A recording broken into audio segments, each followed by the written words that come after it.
Hi there, this is Coach Jay with Full Circle Coaching Consulting, and I'm here with Bob. Hey, Bob. Hi. Dr. Bob had some common questions, and most people get stuck on this frequently. So what we're going to do is we're going to talk about the business and life plan intention sheet with some common questions. This is just a sample garbage business life plan intention sheet, but it's one that Bob was trying to plug some numbers into and make it work. And so these numbers are just kind of for the sake of this conversation. Bob has some great questions. So go ahead and shoot your questions, Bob, knowing that your questions are the questions that other people have. Okay. Do you suggest I modify my Quicken categories as detailed as the Life Plan Spending tab? So the answer I would say is no. I would, the amount of detail, and you're talking about the life, this one right here. No, you go over to Life Plan Spending. It's the fifth. Thank tab. you. Whoa. Yeah, this is extraordinarily detailed. I would say you don't need to go to this level of detail. Okay.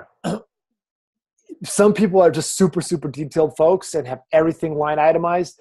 What this is more than anything else to give you an idea of what might be going into something like mortgage. So for us and for our lifestyle, and when I do this with my family, we've got mortgages and taxes, and we put that in one. And then basically all these household, food, groceries, dining, internet, like that all goes out into one thing, household expense.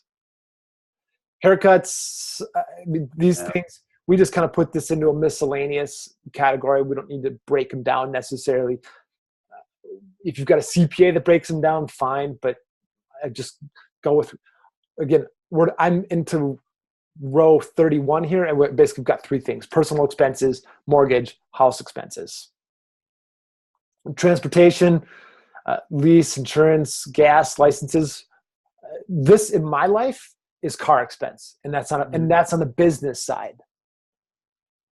Household furnishings, yeah, I mean, if you're going to spend $20 on Amazon, I put that into the personal expense side.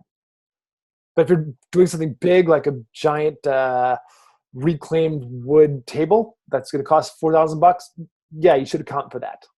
But the way I would account for that going into the life plan is I would put that into, you can put it into big rocks, or even better, what I like to do is you can go here and you can hit edit, and you can, or I'm sorry, even better, you can right click and then insert, and it'll give you a whole thing.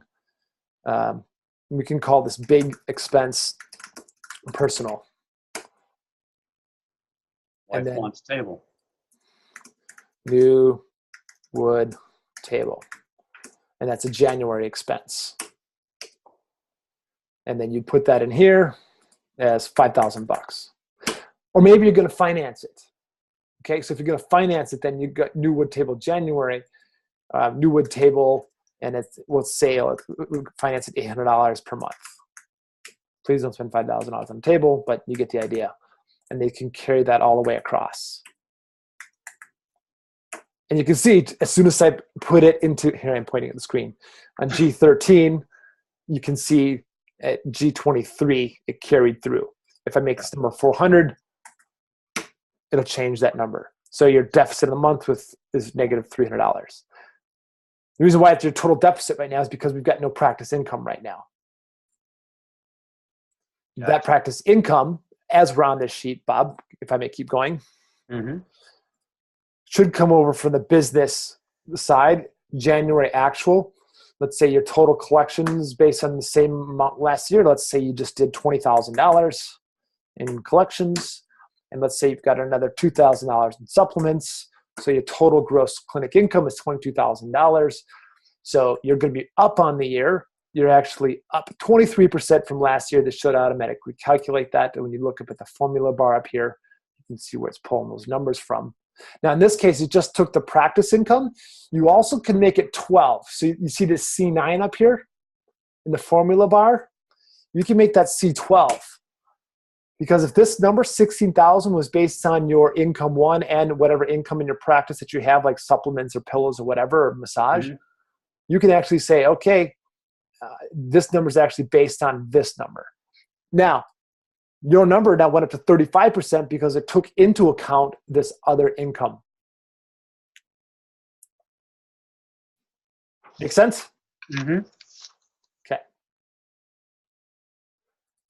You know what I'm going to do? I'm going to push pause here, Bob, and I'm going to make sure this is recording. Okay.